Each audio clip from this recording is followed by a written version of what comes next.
Mungkin bisa cerita nih, ini kan sekarang punya aktivitas baru jadi udah hampir setahun lebih nih ya jadi anggota. Setahun belum ya? setahun Belum kali. setahun.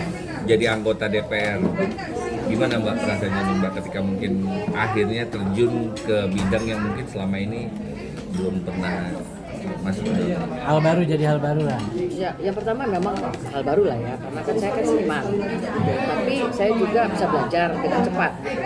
Nah, yang paling membuat saya agak-agak di luar ekspektasi, ternyata tidak semudah yang saya bayangkan ya, terutama untuk kita melayani masyarakat ya, karena tidak semua program-program itu bisa dijemput dengan instan. Karena kan masyarakat tidak paham ya, mereka tidak tahu bagaimana lika-liku untuk kita menjemput program di pusat. Kan tugas kita sebagai DPR kan kita menampung aspirasi masyarakat, ini butuh ini segala macam ya, tapi ternyata nggak semudah itu juga gitu loh. Jadi apalagi sekarang ini kan sudah efisiensi kan.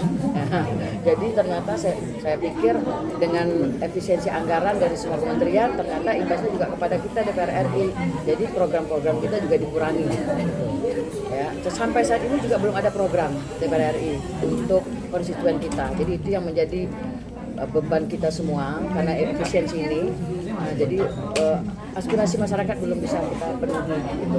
Tapi sikit-sikit memang sudah ada, karena kita juga ada reses ya, ada bantuan reses, jadi itu bisa kita pakai juga untuk menampung kebutuhan masyarakat yang tidak terlalu besar lagi. Nah, kita berharap nanti tahun 2026 ini akan ada perubahan lah ya.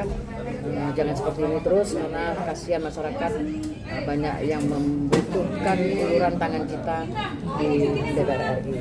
Mbak, ini kan Mbak ada di Komisi 12 yang bidangnya jauh banget energi sama bidang yang biasa Mbak gelutin sekarang. Betul. Itu gimana cara adaptasinya biar gampang, pelajarinya biar mungkin. cepat? Panggil guru private lah. Enggak, sebetulnya gampang juga lah, nggak terlalu berat juga. Kebetulan nih alhamdulillah banget nih, teman-teman saya di Komisi 12 itu semuanya sangat mengayomi. Gitu loh.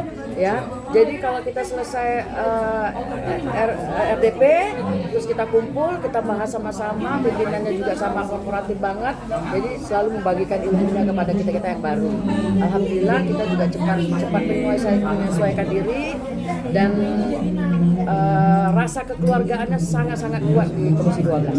Bagi waktunya gimana Bu antara politik dan entertain? Ini kan Ini dia, ini pertanyaan bagus nih. Sampai sekarang saya dikasih jadwal sama Indosiar untuk jadi juri, satu pun belum bisa saya ambil. Sedangkan penggemar saya sudah banyak tanya tuh, di IG itu sudah penuh, kapan juri, karena memang saya sudah dihubungi sama Indosiar untuk jadi juri, tapi setiap tanggal yang mereka kasih selalu saya cancel. Kenapa? Saya lebih memprioritaskan tugas saya sebagai anggota dewan. Tapi tidak kemungkinan juga dalam beberapa minggu depan saya akan muncul paling 1-2 kali. Berisik. Ketum udah mau sampai. Berhentikah di panggung entertain atau No, tidak ada cerita berhenti. Iyeth Bustami adalah penyanyi seniman dan sudah menjadi darah daging. Tapi menjadi prioritas saya saat ini adalah tugas-tugas saya sebagai anggota dewan. Insya Allah, ya mana tahu nanti ada waktu luang saya bisa sisipkan untuk saya sebagai entertainer. Kalau dari segi waktu lebih berat di saat ini atau di jelas. Saya lebih berat ke tugas saya sebagai anggota dewan. Itu jelas. Gitu. di waktu kemudian nanti di waktu masa depan disuruh memilih politik atau entertain?